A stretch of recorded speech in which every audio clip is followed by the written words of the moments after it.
21 de Mateus, né? Vendo essa última semana do Senhor, ele caminhando em direção à sua cruz, e ninguém podia impedir o Senhor, né? Ele estava resoluto do caminho que ele tinha que trilhar. E aquilo não era surpresa para o nosso Senhor. Ele não foi pego de surpresa. Ele mesmo entregou a sua vida. Porque ele mesmo diz que ninguém tira a sua vida, ele mesmo a dá, né? Então esse é o caminho que ele quer nos ensinar que nós devemos trilhar. Um caminho de morte para gerar vida para outros, né? Se o grão de trigo vem caindo na terra, não morre, fica só. Mas se morre, gera muito fruto. E o Senhor quer encontrar fruto em nós, irmãos. Ele deseja encontrar fruto em cada um de nós. E ele vai procurar. Ele vai chegar na Vila da Margarete e vai procurar fruto. Vai chegar no Malvino, vai procurar os frutos que o Malvino está dando para ele. Cada um de nós, o Senhor vai vir e vai procurar os frutos. Que ele ache fruto em nós, amém, irmãos? Amém. Que ele encontre fruto em nós. Amém? Então vamos lá, Mateus 21, continuando. Nós terminamos ontem, né? Ontem não, semana passada, vendo a bondade e a severidade de Deus, irmão, lembra? Que o Senhor chega no templo fazendo aquela purificação, expulsando cambistas, os que vendiam. Está no versículo, a partir do versículo 12 do capítulo 21 de Mateus. Então ele foi rigoroso com aqueles que tratavam a casa do seu pai de qualquer maneira, que vendiam, que compravam, buscavam lucro na casa de Deus. Então ele expulsa, derruba aquelas mesas, né? Ele foi severo, porque o Senhor falou certa vez que aprendei de mim que sou manso e humilde de coração. Mas nós não podemos esquecer que também ele é humilde, ele é manso, mas ele é zeloso pela casa do Pai. Ele tem um zelo pela casa do Pai. E esse zelo pela casa do Pai, que é a sua casa, né? Levou o Senhor a expulsar aqueles cambistas, aqueles que estavam mundanizando a casa de Deus. Estavam levando mamão para dentro da casa de Deus. Nada diferente de hoje, né, irmãos? Nada diferente dos dias de hoje, né? O comércio que fazem na casa de Deus e com os filhos de Deus. Então, mas o Senhor tem um zelo com a sua casa. E nós também devemos ter esse mesmo zelo, irmãos, com a casa de Deus. É a casa de Deus? Amém, irmãos. Se é a casa do nosso Pai, é também a nossa casa, né? E devemos também ter zelo com a nossa casa, né? Às vezes nossos filhos em casa, a gente cria nossos filhos, a gente tem um zelo pela nossa casa, principalmente as esposas, que limpam, que arrumam, que cuidam. E nós temos que ensinar nossos filhos também a ter zelo pela casa, né? A ajudar no serviço de casa, a manter o serviço de casa. E na casa do Senhor é a mesma coisa, né? Então o Senhor tinha esse zelo. Ele era manso, humilde, mas tinha um zelo pela casa do Pai. Mas logo em seguida, que ele expulsa aquelas pessoas de lá, aparece quem, irmãos? Para o Senhor. Ele não despreza. Aparecem coxos, aparecem cegos. E o que o Senhor faz? Ele cura. Então a gente vê a benignidade. E isso na mesma hora, irmãos. O Senhor acabou de ter aquela explosão com aquelas pessoas, mas aqueles que vêm até Ele necessitados, Ele acolhe, né? Ele cura, né? Ele mostra um caminho mais excelente. Então, dependendo de como nós vamos ao Senhor, Ele vai nos tratar de uma determinada maneira, né? Que nós possamos ir com o coração aberto, buscando ouvir, aprender do Senhor. Para aqueles que querem aprender, ouvir, o Senhor vai se mostrar para eles. Para aqueles que endurecem o coração, para aqueles que não querem ouvir, para aqueles que fecham os olhos para o Senhor, o que o Senhor vai fazer? Vai cegar de vez, vai fechar o coração de vez, né? Então que possamos ter o coração aberto para obedecer a palavra do Senhor. E a partir do versículo 15, irmãos, do capítulo 21, depois de tudo isso que o Senhor faz, os principais sacerdotes ainda continuam endurecidos, porque fala assim: mas vendo os principais sacerdotes e os escribas as maravilhas que Jesus fazia, e os meninos clamando Hosana ao filho de Davi, indagaram-se e perguntaram-lhe: ouves o que estes estão dizendo?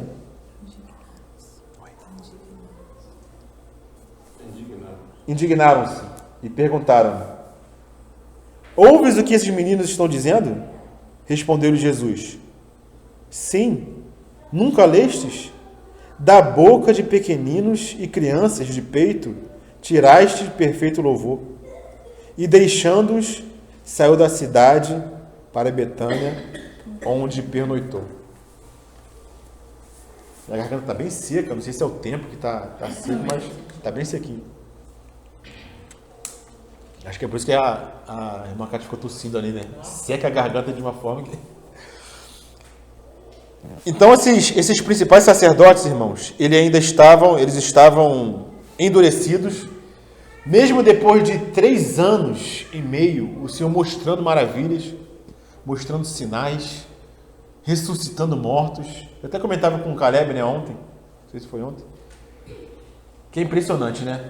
Quando o Senhor ele ressuscita Lázaro, que foi um dos maiores milagres que o Senhor fez, né, ressuscitar os mortos, o que os principais sacerdotes queriam fazer com Lázaro, irmãos? Queria matar o morto que foi ressuscitado.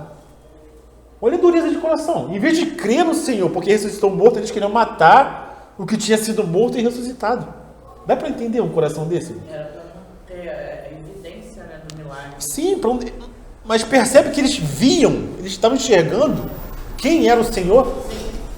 Eles sabiam que era o Senhor. Não queria que se tornasse claro para outras pessoas.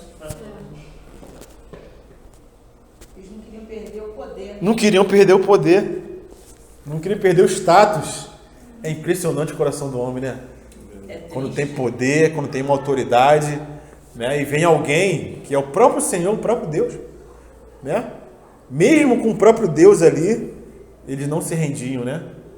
E a gente fez um culto lá em casa ontem e a gente falava daquela parábola, não é parábola, né? É porque nas Bíblias tem um título, né? A parábola do rico e do Lázaro, mas não é parábola, né? E aquele rico pede para Abraão: envia Lázaro para falar com os meus irmãos, com meus pais, porque se Lázaro for lá, eles vão escutar. Mas o que Abraão respondeu? Nem se o morto ressuscitar, eles não vão crer. Eles têm Moisés e os profetas. Então Lázaro ressuscitou, eles não creram. O Senhor ressuscitou e eles continuaram não crendo. Pagaram para os soldados mentir com relação à ressurreição do Senhor. Não fala isso não. Então aqui, ó, algumzinho molhou a mão deles, conta outra história. Então por isso que o Senhor, a gente já viu aqui em Mateus, quando eles cometem aquela blasfêmia contra o Senhor, dizendo que ele expulsava pelo espírito de Beelzebub, os demônios, o Senhor falou para eles que eles não tinham perdão. Contra a blasfêmia, da blasfêmia contra o Espírito Santo, eles não tinham perdão. Por quê? Porque eles sabiam o que eles estavam fazendo. Eles estavam cometendo aquele pecado deliberadamente, conscientemente. Então para eles não tinha mais jeito, não tinha mais como. E aqui continuavam indagando o Senhor, né? O Senhor não se importa que esses meninos aqui gritem Hosana? O que quer dizer Hosana, irmãos? Salva-nos. Salva-nos, Senhor. Eles se indignaram com o Senhor porque os meninos, as crianças, estavam gritando Hosana ao Senhor, ao filho de Davi. E Jesus respondeu: nunca lestes? Da boca de pequeninos e crianças de peito tiraste perfeito louvor. Então, irmãos, o Senhor, Ele usa coisas fracas, coisas que não são, coisas que são desprezadas, para ensinar aqueles que acham que são. Estavam aqui marmanjos, velhos, e o Senhor pega uma criança e ensina para eles. Não foi a primeira vez que o Senhor fez isso, né? Traz crianças para ensinar para os marmanjos. Se não vos tornares como uma criança, jamais entrareis no reino. E os marmanjos estavam fazendo o quê? Nesse caso aqui, indagando o Senhor, né? Indignados com o Senhor. De outra feita, o que os marmanjos estavam fazendo? Disputando quem era o maior do reino. Quem vai ser o maior do reino? Quem vai sentar de direita ou de esquerda? O Senhor pega uma criança. Se não vos tornares como uma criança, não vão entrar no reino, né? Ele pegou alguém que era desprezado, uma criança, que não era nada, que era fraca, para ensinar aqueles que achavam que eram, né? Que eram alguma coisa. E o Senhor é essa forma que Ele usa para ensinar, irmãos, muitas vezes. Né? Lá em 1 Coríntios, capítulo 1, versículo 27, fala que Deus escolheu as coisas loucas desse mundo para confundir as sábias. E Deus escolheu as coisas fracas desse mundo para confundir as fortes. E Deus escolheu as coisas vis desse mundo e as desprezíveis e as que não são para aniquilar as que são, para que nenhuma carne se glorie perante Ele. Nossa, Deus é maravilhoso. Ele pega o que não é para aniquilar as coisas que são, as coisas que estão estabelecidas sem Ele. Tudo que é estabelecido sem Ele, irmãos, vai cair por terra. Aquela estátua de Daniel, que tem os seus pés de barro misturado com ferro, tem as pernas de ferro, aquela estátua toda que os irmãos conhecem, que representa os governos desse mundo. O que vai acontecer com essa estátua no final dos tempos, irmãos? Vai virar pó. Vai ser reduzido a nada. Né? E como o Senhor ensina, irmãos, para esse mundo? Ele usa as criancinhas. Quem são as criancinhas para esse mundo? Aqueles que são loucos, que não sabem de nada. Somos nós, irmãos. O Senhor nos usa para ensinar para esse mundo, para dar testemunho para esse mundo. E não só isso, irmãos. O Senhor usa a sua igreja para ensinar também para os anjos. Nós achamos que estamos aqui, estamos em pouco número, né? Somos fracos, assim como o Senhor fala para a igreja de Filadélfia, né? E muitas vezes nós não percebemos, irmãos, que o Senhor usa uma criança para ensinar para um marmanjo, para aquele que acha que sabe. O Senhor usa nós que somos pequenos para ensinar inclusive para os anjos, porque os anjos aprendem com a igreja. Eu não sabia disso? Que o Senhor não revelou todas as coisas aos anjos. Os anjos não sabem todas as coisas, eles não sabem. Mesmo estando no céu, mesmo habitando lá com o Senhor, eles não sabem todas as coisas. Muito do que o Senhor tem a revelar para os anjos, Ele revela através da igreja. Então, nessa reunião aqui, irmãos, pode acreditar, os anjos, eles buscam estar presente para escutar, para ouvir, para aprender, irmãos. Vamos lá, 1 Pedro, capítulo 1, versículo 12.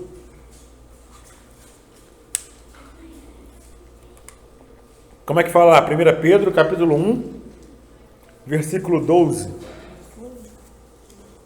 Aos quais foi revelado que não para si mesmo. Não, capítulo 1. Capítulo 1.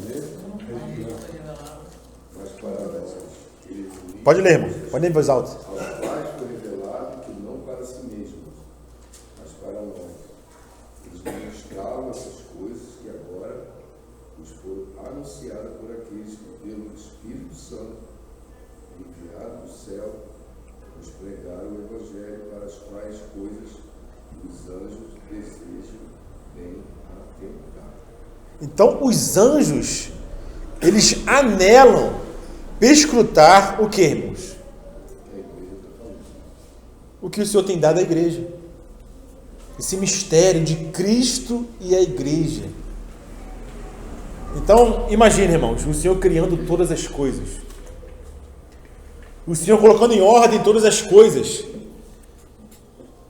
Fazendo separação das coisas que estão debaixo do céu, daquelas que estão em cima no céu. Criando a terra, criando o sol, criando a lua, irmãos, criando o universo. E os anjos olhando o Senhor criar todas as coisas.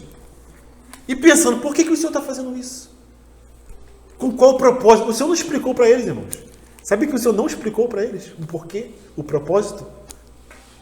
Aí o Senhor cria todas as coisas, cria os animais. E daqui a pouco fala assim, façamos o homem conforme a nossa imagem, conforme a nossa semelhança. E vai lá e faz um boneco de barro. Me perdi aqui. Faz um boneco de barro, irmãos. Bota lá e os anjos vendo aquilo. Daqui a pouco o Senhor sopra.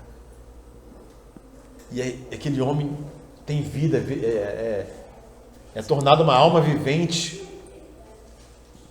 E daqui a pouco o Senhor faz o homem adormecer e tira a sua costela e forma uma companhia. E os homens e os anjos assistindo aquilo tudo. Com qual propósito? Com qual propósito, irmãos? E vem toda aquela história. E os anjos, que são servos, servindo ao Senhor, buscando entender, né? Lembra da profecia de Daniel, o livro de Daniel? Que Daniel fazia muitas perguntas, né? Mas, Senhor, por que isso? E o Senhor explicava. E por que isso aqui, Senhor? E o Senhor explicava. Daqui a pouco Daniel parou de perguntar. Quando Daniel parou de perguntar, o que o anjo fez, irmãos? O anjo queria saber mais. O anjo passa a perguntar. Mas isso aqui? Aí o anjo pergunta, aí o Senhor responde. Porque Daniel tinha parado de perguntar. Mas os anjos queriam saber, né? E isso vem nas profecias, irmãos. E chega até o nosso Senhor. O próprio Deus se tornando homem. Nascendo de uma mulher. E o que aconteceu no nascimento de Cristo, irmãos? Miríades de anjos estavam ali olhando, se admirando daquilo. Aquele que era Deus que nós contemplávamos no céu. A sua glória.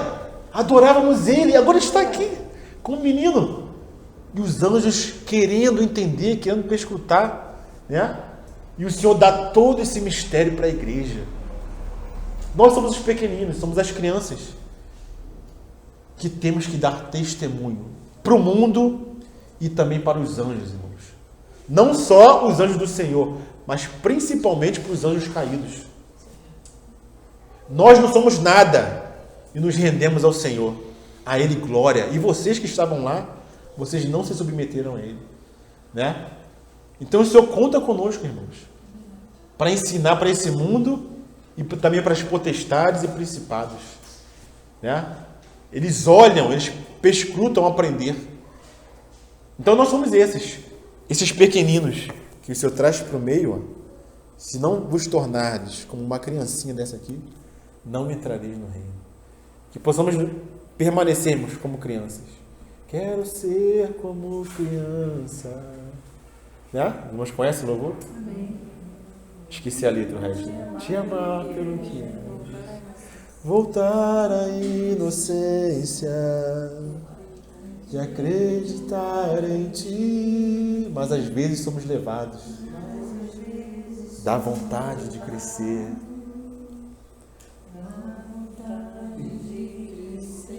Se tornar independente. E deixamos de crer, né, irmãos? Amém, Senhor. Então, irmão, o Senhor, ele confronta essas autoridades ali no templo. Está na sua última semana aqui. Ele volta para Betânia, irmãos. O seu lugar de refrigério, o seu lugar de refúgio, o seu lugar de paz. Né? Onde ele tinha seus amigos, onde ele estava entre os seus, aqueles que o amavam, né? Que nós possamos ser Betânia para o Senhor, que ele possa sempre estar em paz no nosso meio, em descanso no nosso meio, e que nós possamos estar aos seus pés, assim como Maria de Betânia estava aos seus pés, para aprender dele, né, irmãos? Então o Senhor prossegue aqui, né? E na manhã seguinte, cedo de manhã, o Senhor volta para a luta. O Senhor volta para a batalha, irmãos. O Senhor volta para a cidade. E no caminho para a cidade, versículo 18, capítulo 21 de Mateus, ele teve fome. E vendo uma figueira à beira do caminho, aproximou-se dela. E não tendo achado senão folhas, disse-lhe: nunca mais nasça fruto de ti. E a figueira secou imediatamente. Vendo isso, os discípulos admiraram-se e exclamaram: como secou depressa a figueira? Jesus, porém, lhe respondeu: em verdade vos digo que se tiverdes fé e não duvidardes, não somente fareis o que foi feito à figueira, mas até mesmo se a este monte disserdes: ergue-te e lança-te no mar, tal sucederá. E tudo quando pedirdes em oração, crendo, recebereis. Então o Senhor está voltando para a cidade que o desprezou, para o templo que tinha sido feito um covil de salteadores, a casa do seu pai. Ele volta para a cidade, mas no caminho ele teve fome. E a figueira, irmãos, é figura de quê? Na palavra. A figueira é figura da nação de Israel. E ele olha para a figueira e teve fome. E quando ele vai na figueira buscar o fruto, irmãos, porque ele tem direito de fazer isso, ele tem direito de ir na figueira e buscar frutos, porque ele deu tudo para a figueira. Eu falei videira? É figueira, né? Ele deu tudo para a figueira. Ele deu os profetas, ele deu Moisés, ele deu a palavra. Ele enriqueceu a figueira, e a figueira tinha que dar fruto. Mas quando ele vai para a figueira, ele não encontra fruto na figueira. O que ele achou na figueira, irmãos? Folhas. Ele achou folhas. Os irmãos sabiam que a figueira, ela, antes de dar folhas, ela dá o seu fruto primeiro, para depois as folhas brotarem? Vocês vão saber disso? Então, primeiro vem a fruta, né, Ara? Você sabia, né?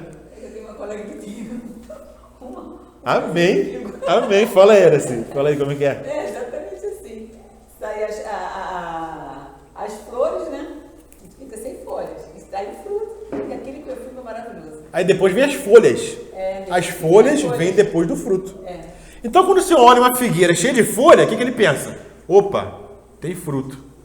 Ele vai lá na figueira investigar se tem fruto mesmo. Ele chega lá, não tem nada, era só aparência, irmãos. Era só aparência externa. Porque se tem folhas, tinha que ter fruto. Então a figueira estava fazendo uma falsa propaganda. A folha vem antes. O fruto vem antes. Não, o fruto vem antes, mas ali não veio antes. Não veio antes. Veio as folhas. Só tinha as folhas. Então era falsa propaganda. Era, como é que fala? O termo aí é propaganda enganosa. Era propaganda enganosa da figueira. Fake news. Quem era a figueira, irmãos? Era a nação de Israel. Por fora tinha uma aparência de santidade, uma aparência de que era devotada ao Senhor, mas não tinha fruto nenhum. Não tinha fruto para alimentar o povo. Sepulcro caiado. Por fora é bonito, mas por dentro só tem morte. Então, qual foi a condenação que o Senhor trouxe para aquela figueira? Figura da nação de Israel. Fiz tudo para você dar fruto. Eu fiz tudo para você dar fruto. Estou aqui há 3 anos e meio. Fora toda a história de Israel. Né? O Senhor tirou do Egito, colocou no local seguro, a terra que emana leite e mel. Teve todo o tempo até o Messias. E chegou o Messias, não tinha fruto, irmãos. Será que se o Senhor vier às nossas vidas, irmãos, o Senhor vai encontrar só folhas? Ou vai encontrar fruto também em nós? Porque Ele tem esse direito. E Ele vai fazer isso, irmãos. Ele vai vir até nós e vai procurar os frutos daquilo que Ele tem entregue a nós, da sua graça, da sua palavra, né, dos seus mistérios. Ele tem nos enriquecido. E a nossa responsabilidade é, confiando na sua graça, gerar fruto para eles, para o Senhor. E a gente, assim, no caminho, a gente sabe bem, eu já até estava comentando com a minha irmã, quando a gente ora e o Senhor ele deixa a gente tocar Ele, né? E quando a gente também dá fruto, a gente também sabe, mas quando a gente está na árvore seca, a gente também sabe. Também sabe. É um negócio medonho, né, de sentir. Porque a gente sabe bem quando o Senhor está se agradando. Quando o seu irmão está falando, eu fico assim, contemplando o Senhor, né? O Pai se agradando da sua conduta diária e se agradando. Como um pai, uma mãe se alegra do filho, né? Eu olho muito para a Dácia, para a Vitória. Quando um pai e uma mãe se alegram com o filho, é o Senhor, né? Só que vai chegar um dia que vai, como o irmão falou, né? A igreja vai estar de pé, né? Em nome de Jesus. Amém. Ele possa olhar para a gente, porque a gente já sente isso, a gente já sabe. Quando a gente está na sequidão, o negócio é estreito, a gente não está orando, não está lendo a palavra, não está Não está em comunhão, não está... Você entra e sai de qualquer lugar, Sim. Mais uma só. É só Você não faz a diferença. Vamos falar da plateia, né? É só mais aquele que assiste. Senta ali, assiste e vai embora e vive a sua vida. Ouvinte, né? Mas tem outro nome, né? Esqueci. Espectador, é só um espectador. É só um espectador, né? Isso é muito ruim sentir, né? Deus ajuda. Então, como os irmãos falaram aqui da edificação, né? Nós devemos aprender com a Margarete. Margarete é engenheira, com o Malvino também. O Malvino trabalhou muito com obra. Nós temos que entender de obra, irmãos. Porque o Senhor está edificando. Ele está edificando. E a casa não está terminada. Né? Ele busca trabalhadores para cooperarem nessa obra, para gerar fruto nessa edificação. Temos que entender de obra, irmãos. Obra, como se edifica. É o Senhor que está edificando. É Ele que vai dar as diretrizes. É Ele que vai dar o norte. Mas Ele busca trabalhadores que trabalhem nessa obra. Aquela parábola que o Senhor conta, que Ele deu um talento para um, 2 para outro, 5 para outro, né? E teve aquele que reteve, né? Que não gerou lucro para o Senhor. E o Senhor fala que até aquilo que ele tem, lhe será tirado. Aquela árvore que não dá fruto, irmãos, é cortada e lançada no fogo.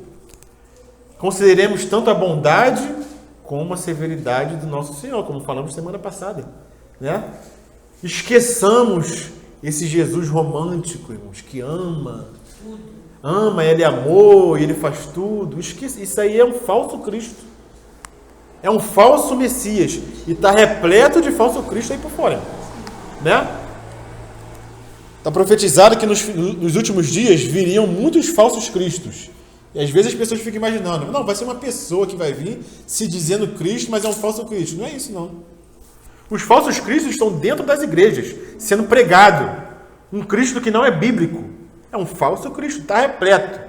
E virão muitos falsos cristos, pregando qualquer outra coisa, né? Que você vai ser próspero, que você vai reinar nessa terra, que você vai alcançar determinado cargo, que você vai trocar de carro no ano que vem, trocar de casa. É bênção, é o Senhor só da bênção, que Ele te ama como você é. Fica aí tranquilo. Quem sou eu para falar que você tem que largar pecado, que tem que viver uma vida santificada? Não se fala mais de pecado aí fora. Não se fala, porque os ouvintes, os espectadores, a plateia, não quer mais escutar essas coisas, né? Não quer ser confrontado? Não quer. Então, quando o Senhor vai até eles, Ele acha só folhas e não tem fruto. E existe uma condenação. Aquela árvore, aquela figueira secou imediatamente e não deu mais frutos, irmãos. Assim como aconteceria com a nação de Israel. Claro que nós podemos aplicar isso para a nossa vida, né? Mas o Senhor está falando da nação de Israel. Aquela nação seria deixada de lado. Não daria mais frutos. E como nós vamos ver aqui mais na frente, não sei se hoje, né? O Senhor falou que iria tirar o reino deles e iria dar para outro povo que desse os frutos correspondentes, né? Lá em João capítulo 15 fala que o Pai é glorificado quando produzimos muito fruto. Quando nós damos fruto, olha assim, o Pai é glorificado, né? Mas todo ramo que estando em mim não dá fruto, o que ele faz? Ele corta. E todo o que dá fruto, ele poda, para que dê mais fruto ainda. Ele poderia podar se ele encontrasse alguma coisa naquela figueira, mas ele não encontrou nada. Não encontrou nada, só folha, só propaganda enganosa, né? Então aquela figueira iria ser cortada. A gente vê que o Senhor estava insistindo a todo tempo com a nação de Israel, né? A todo tempo ele insistia com a nação de Israel. E lá em... Só fazendo mais um comentário aqui, irmãos. Isso que o Senhor faz aqui com a figueira é mais uma profecia portentosa que ele faz. Os irmãos lembram do portento? Que o Senhor passou a fazer a partir daquele momento que a sua mãe e os seus irmãos vão buscar falar com ele e ele responde daquela maneira: quem é minha mãe? E quem são meus irmãos? É um portento que o Senhor está fazendo. Ele pega uma circunstância, um fato, e transforma aquilo numa profecia futura. Né? Não é que ele estava desprezando sua mãe e seus irmãos. Ele só estava dizendo que estava cortando a sua relação na carne com a nação de Israel. Porque ele tinha relação com Israel em virtude de ter nascido da sua mãe Maria. É isso que ligava ele à nação de Israel. Mas a partir daquele momento ele estava cortando relações. Então, ele passa a fazer profecias portentosas. Da mesma maneira, no capítulo 13, quando ele começa naquelas parábolas do reino, ele sai de casa, ele vai para o mar e entra num barco para falar para o povo. O que é sair de casa, irmãos? É deixar a nação de Israel. O que é entrar num barco no mar? O que é um barco no mar, irmãos? O mar é o mundo. O que é um barco no mar? É a igreja. Então agora a nação de Israel vai ter que aprender do Senhor através da igreja que está no mundo. Então também é uma profecia portentosa. E aqui mais uma vez, o Senhor, através de uma figueira, de um fato que aconteceu, ele faz uma profecia com relação à nação de Israel, que seria cortada, né? Que seria deixada de lado. E isso aconteceu no ano 70, quando o templo foi destruído e aquela nação foi dispersada para todo o mundo, né? Então o Senhor, ele nos ensina através desses fatos.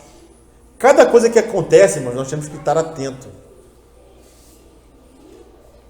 Qualquer porém que aparece na palavra, a gente tem que abrir os olhos e os ouvidos.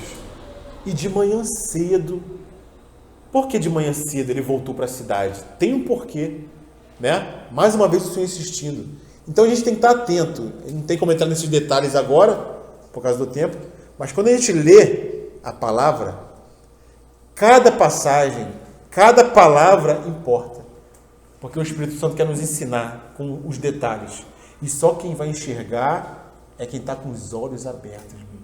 Quem não quer, quem não crê, vai ser colocado um véu, né? Então o Senhor falou através de João Batista também lá no começo, de Mateus, que agora está posto o machado à raiz das árvores. E toda árvore que não produz bom fruto é cortada e lançada no fogo, né?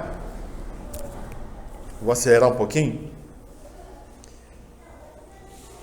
Então aquela árvore secou depressa e não deu mais fruto, né? Então Jesus falou no versículo 21, em verdade vos digo que se tiverdes fé e não duvidardes, não somente fareis o que foi feito à figueira, mas até mesmo se a este monte disserdes, ergue-te e lança-te no mar, tal sucederá. O que isso estava ensinando aqui com essa questão de orar e pedir para o monte se lançar ao mar? Isso será feito, irmãos. Tem muita gente que pega essa passagem, distorcendo a passagem, e diz que tudo que a gente pede com fé, o Senhor tem que fazer, né? Não, mas se você pedir com fé, o Senhor vai fazer a sua vontade, não a dele, né? Tem que pedir com fé. Se você pedir para essa montanha sair daqui e se jogar no mar, se você tiver fé, você vai fazer, irmão.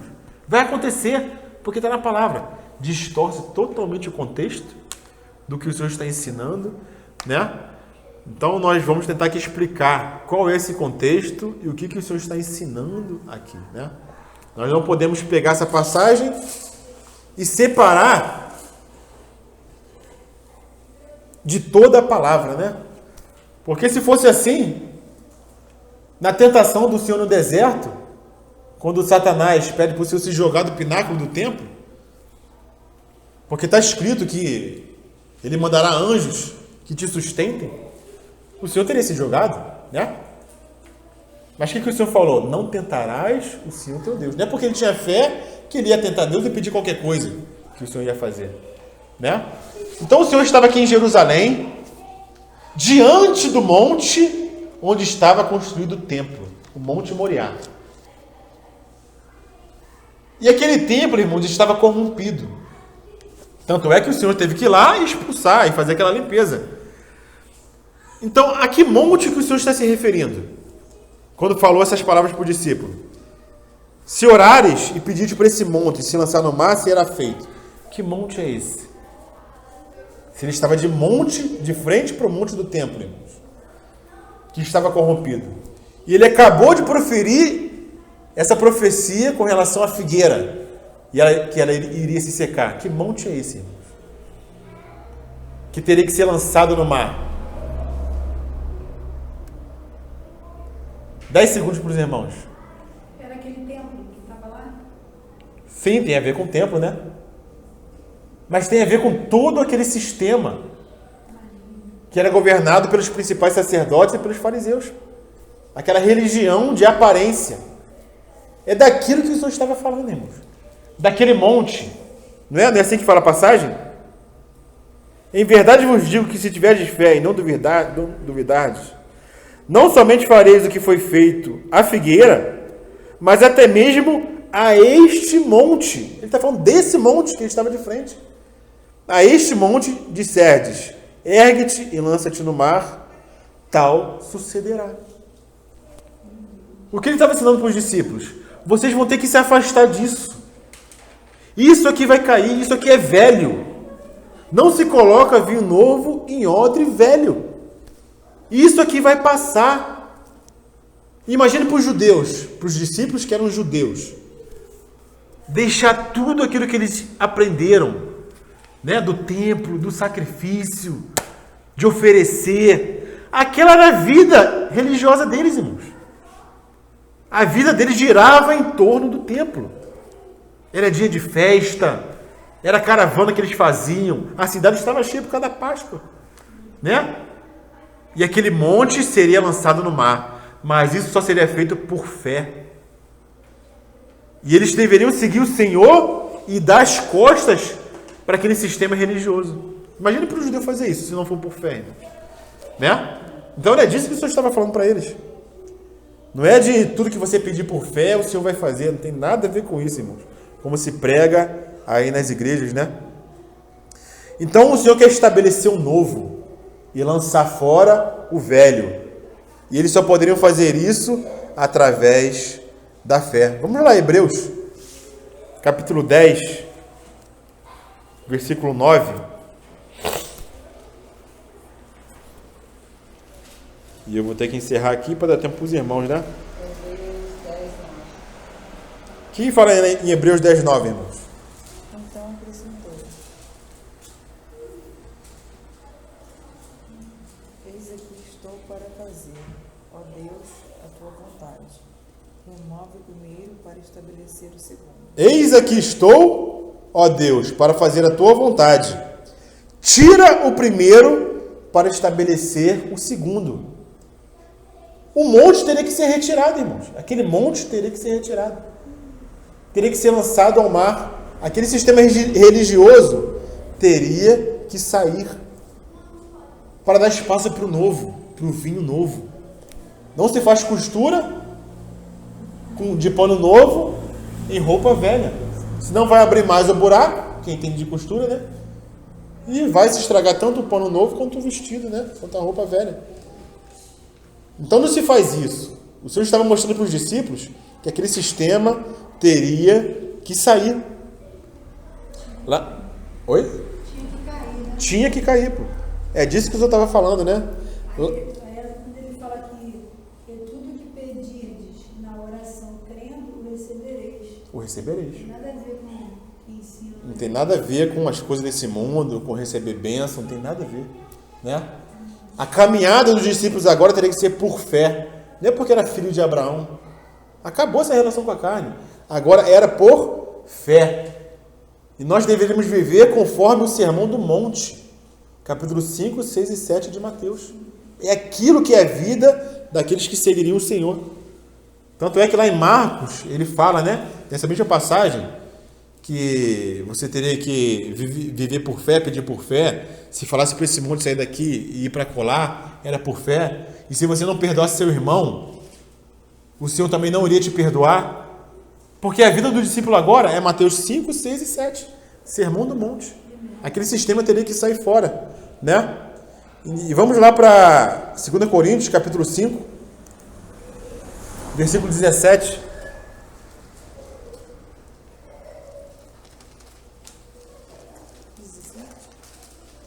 2 Coríntios 5,17. E assim, se alguém está em Cristo, é nova criatura. As coisas antigas já passaram, eis que se fizeram novas. Eis que as coisas velhas já passaram, eis que tudo se fez novo. O Senhor era algo novo, irmãos. Não poderia se misturar com aquela religião pervertida, corrupta. Aquele monte teria que ser lançado no mar. E quem foi que fez isso nitidamente, irmãos? Porque houve uma transição do sistema religioso judaico para o vinho novo, que era o Evangelho, que era a Boa Nova. Né? Os discípulos, seguidores de Cristo, eles tiveram que largar aquela tradição. E não foi aos poucos que eles largaram? Vemos Pedro, né? Quando teve aquela visão do lençol. E o Senhor manda, come. Eu? Senhor, eu não, jamais comi algo imundo, né? Porque era a tradição judaica. Não podia comer isso, não podia comer aquilo. Mas o Senhor falou, mata e come. Ele teria que largar, que ele estava preso ainda em algumas coisas naquela tradição judaica. Então os discípulos também foram limpos daquela tradição, né? E lá em Filipenses, irmãos, a gente vê isso nitidamente que foi por fé. Porque aquele sistema era a vida deles. Mas o que Paulo fala lá em Filipenses? Capítulo 3, versículo 4. Olha o que ele fala, irmãos. Filipenses, capítulo 3, versículo 4.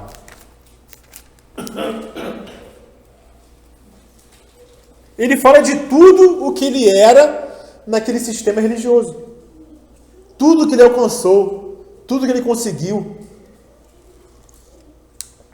Bem, que eu poderia confiar também na carne. Se qualquer outro pensa que pode confiar na carne, eu ainda mais. Aí ele começa a relatar, né? Circuncidado ao 8º dia, da linhagem de Israel, da tribo de Benjamim, hebreu de hebreus, quanto à lei fariseu, quanto ao zelo perseguidor da igreja, quanto à justiça que há na lei, irrepreensível. Esse era o monte. Está vendo o monte? Que teria que ser lançado no mar por fé. Esse aqui era o monte de Paulo, que ele confiava. Era o templo, as coisas do templo, o farisaísmo. O que ele fez com esse monte, irmãos? Mas o que para mim era lucro, isso considerei perda por causa de Cristo. Tira o primeiro para estabelecer o segundo. Tira o velho para estabelecer o novo.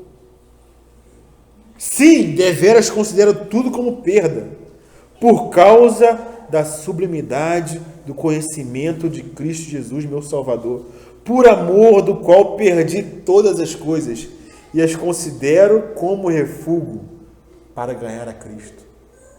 Aquilo que para ele era lucro, era uma reputação que ele tinha, né? Foi ensinado aos pés de Gamaliel. E aqui na minha ele fala, sofrer a perda, quer dizer, para você abrir mão, você vai sofrer, filho. E tem que ser por fé. Tem que ser por fé. Se não for por fé, aquele monte não vai ser lançado no mar, né? E, na verdade, hoje a gente tem outros montes. Tem muitos montes que tem que ser lançado no mar. Muita coisa que a gente confia que para nós é um monte, mas para o Senhor é uma bengala. Aquilo é só uma bengala, né? Que você está ali escorado naquilo ali, né? E tem que ser lançado no mar também, irmãos. E ser achado nele, não tendo justiça própria que procede da lei, senão a que é mediante a fé em Cristo, a justiça que procede de Deus, baseada na fé, para o conhecer e o poder da sua ressurreição e a comunhão dos seus sofrimentos, conformando-me com ele na sua morte, para que, de algum modo, alcançar a ressurreição dentre os mortos. Ele continua, aqui no versículo 12. Não que eu tenha já recebido, ou tenha já obtido a perfeição, mas prossigo para conquistar aquilo para o que também fui conquistado por Cristo Jesus. Irmãos, olha só. Quanto a mim, não julgo havê-lo alcançado. Mas uma coisa faço, esquecendo-me das coisas que para trás ficam Avançando para os que estão diante de mim, prossigo para o alvo, para o prêmio da soberana vocação de Deus em Cristo Jesus. Paulo aprendeu essa lição, Laurinha, que ele está ensinando para os discípulos aqui. Se tiveres fé, direis para esse monte, sai daqui e lança-te no mar. Né? É isso que Jesus está ensinando. E Paulo aprendeu. Essa religião deveria ser deixada de lado. Claro que os outros discípulos também aprenderam, né? Mas Paulo fala aqui nitidamente sobre isso aqui, irmãos. Então, irmãos, só citando uma frase do irmão Christian Schein, ele fala o seguinte: duas equações. Luz mais obediência é igual a mais luz. O que isso quer dizer? Quando você tem uma luz do Senhor, você enxerga algo do Senhor, você recebe algo do Senhor e você obedece aquilo que você recebeu, o Senhor vai te dar mais luz. Ele vai te dar mais revelação. Ele vai te dar mais depósito. Né? Agora existe uma outra equação. Quando você tem uma luz do Senhor, tem uma revelação, o Senhor te mostra algo que você tem que aprender, que você tem que seguir, e você desobedece, luz mais desobediência é igual a trevas. Porque o Senhor vai insistindo, vai te dando luz, e você não obedece, o Senhor vai chegar uma hora, você não quer obedecer, você não quer enxergar, eu estou te dando luz. Assim como aconteceu com essas autoridades, com esses sacerdotes. O Senhor repetidamente mostrava a luz, mostrava o caminho, Ele era o caminho. Mas eles desobedeciam. Então eles ficaram em trevas. Isso foi porque o Senhor quis colocar eles em trevas? Não foi, irmãos. Eles mesmos não queriam aceitar aquela luz que estava sendo colocada. Tem versículo que fala sobre isso, né? Que a luz veio ao mundo, mas os homens amaram mais as trevas do que a luz.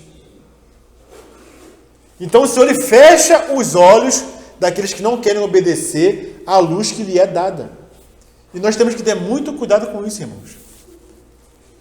Porque muitas vezes nós somos desobedientes à luz que o Senhor tem nos dado. Nós resistimos à luz que o Senhor tem nos dado. Não entristeçais o Espírito que habita em vós. Não entristeçais o Espírito, irmãos. O que é isso? Você recebe uma luz e você não obedece. O Espírito se entristece dentro de você. E isso, de forma repetida, vai gerar treva em nós. Vai chegar uma hora que nós vamos querer enxergar e não vamos conseguir. Vamos ficar confusos, porque fomos desobedientes a tanta luz que o Senhor deu. Então, se o Senhor mostra algo na palavra para nós, não resistamos, irmão. Não resistamos à palavra. O nosso pensamento, a nossa vontade, aquilo que nós aprendemos dos nossos pais, não é melhor do que aquilo que a palavra nos diz.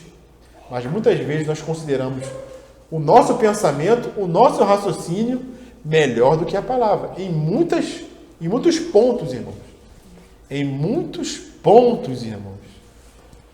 Pontos essenciais, fundamentais e em pontos periféricos também. Claro que em pontos essenciais é mais difícil. Você não obedecer à luz de que o Senhor, Filho de Deus, e através dele a salvação é meio difícil pra gente, né? Nós que somos do Senhor. Essa luz a gente não rejeita, a gente obedece, amém.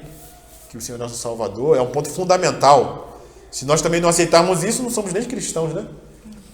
Então, coisas fundamentais para nós é um pouco mais difícil.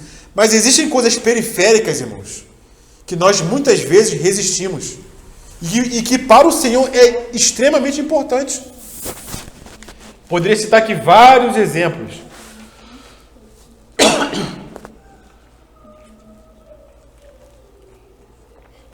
De coisas periféricas que muitas vezes nós desprezamos, não obedecemos e lá na frente nós ficamos em trevas.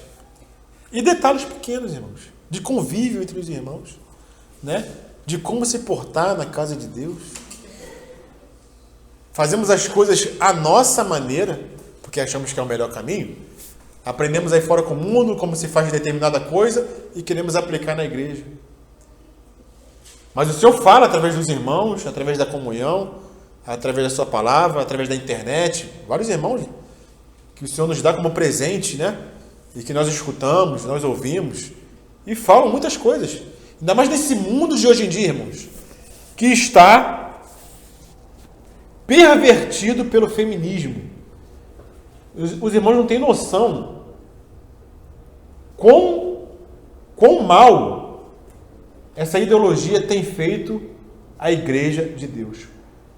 Porque essa ideologia tem permeado, tem entrado na igreja de Deus. E muitos estão se rendendo a essa ideologia. O tal do feminismo, né? Tanto um quanto o outro são ruins para o homem e para a igreja de Deus. Tanto o machismo quanto o feminismo. Nenhum nem outro, né? A nossa vida deve ser pautada pela palavra em todas as questões. Então não é porque nós escutamos algo aí fora que vamos concordar e trazer para dentro da igreja, né? Que sejamos perseguidos, irmãos. Que percamos para o mundo, mas ganhemos o Senhor. Tratemos isso como refúgio, irmãos. Como coisas que nós temos que perder. Se tivermos que perder amizade, se tivermos que perder parentes por causa do Senhor, que percamos. Esse monte tem que ser removido. Amém? Eu vou encerrar aqui, irmãos. Estava programado, eu ia até o versículo 46, mas eu vou parar no 22, para deixar tempo para os irmãos aí compartilharem algo também, que ganharam do... 46. Estava pensando que ia chegar no 46, mas não deu. Amém, irmãos? Então, eu encerro aqui a minha ministração, meu compartilhar.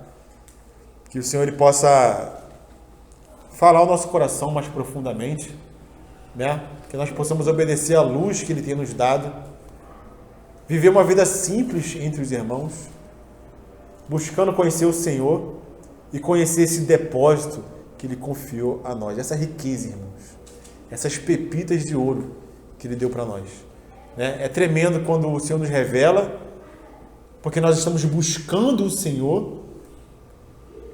E às vezes a gente se pega rindo à toa. Não sei se aconteceu com os irmãos. Rir à toa, do nada começar a rir, né? Tá fazendo alguma coisa lá, lavando a louça, meditando no Senhor, começa a rir do nada. Louvar o Senhor, porque o Senhor revelou algo no seu coração, no seu íntimo, lá dentro. Caramba, Senhor, é isso. Ninguém entende nada, né? Tá rindo à toa. Que nós sejamos assim para o Senhor, ansiar conhecer mais o Senhor a cada dia. Amém, irmãos? Amém.